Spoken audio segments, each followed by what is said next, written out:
สบายดีเนาะซาบิสิบิลาเบิดทุกคนเนาะ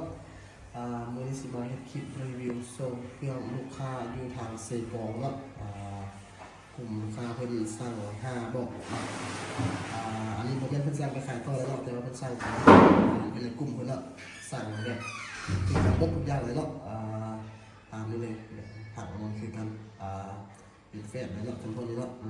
ขอบใจลูกค้าอยู่ทางเซกองเนาะขอบใจหลายๆเนาะตัวนี้ได้ครบชุดเด้อตามนี่เลยได้ครบชุดทั้งกล้องทั้งสูตรทั้งอย่างเนาะเดี๋ยวเราสิมาคลิปรีวิวเพื่อมาเบิ่งกันเลยว่า7,500,000เนาะ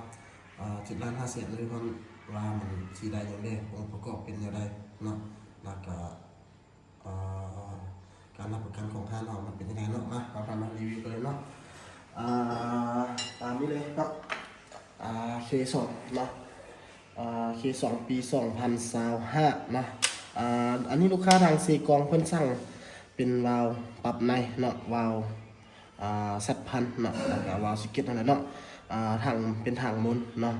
ลำเป็นลำยาว50 เซนเนาะลำยาว50 เซนเก็บเสียงเป็นเก็บเสียงของเกมเต็กเนาะเก็บเสียงเกมเต็กกล้องเป็นกล้อง Discovery เด้อมีไฟหน้าเรนสามารถยิงกลางคืนได้เนาะท้ายเป็นท้ายพับเนาะท้ายพับสามารถพับได้แล้วก็สามารถปรับสปริงโคนอยู่นี่ได้เนาะปรับเข่งปรับยานอยู่นี่ได้เลยเนาะปรับอยู่ท้ายทางก้นนี้เลยนะตัวนี้มีแม็ก11 นัดนะสามารถมีเห็นไหมมีเซฟตี้เนาะเพื่อความปลอดภัยของเราเนาะมีเซฟได้เนาะสามารถเซฟได้ นะตามนี้เลยเนาะเดี๋ยวเขาจะจัดส่งให้พวกไอ้น้องอยู่ทางเซกอเนาะเซกอแล้วก็ทุกบอกนี้เนาะเรารับประกันให้เฉพาะลำเนี่ยครับประกันให้1 ปีเต็มแล้วก็อะไรยืนยัน6 เดือนนะ6 เดือนแล้วก็ปืนทุกบอกจะแถมลูกไปให้แถมลูก1 กับเนาะแล้วก็เป็นชุดอะไรชุดซ่อมอย่างต่างๆเนาะเฉพาะลำเนาะเอาไปกุ้มมาได้เนาะสามารถเปลี่ยนได้ตามสบายเนาะบ่มีให้ติมติมเหมือนอย่างเนาะเปลี่ยนก็ถือว่าเปลี่ยนให้ได้ตามสบายเวลามีปัญหาที่ยังตามมาเนาะ เป็นวาล์วเป็นอย่างทางการเราเช็คให้เบิดเนาะเป็นลำเป็นอย่างถือว่ากดกาให้ละเอียดเบิดเนาะเวลามีปัญหาสามารถเปลี่ยนได้ตามสบายเนาะสูบเราจะเป็นสูบกลางเนาะอันน้องคนใดสนใจให้ติดต่อมาเบอร์โทรเด้อเราสิฝากไว้ถึง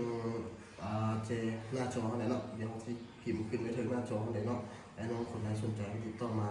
ตามเบอร์โทรนั้นเลยเนาะย้ำเนาะทางร้านเขา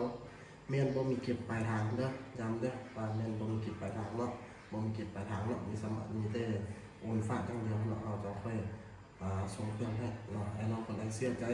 ก็สามารถสั่งได้ถ้าบ่เชื่อใจก็สามารถติดตามคลิปไปเรื่อยๆเนาะจนว่ามั่นใจและสามารถเช็คเครดิตได้เนาะ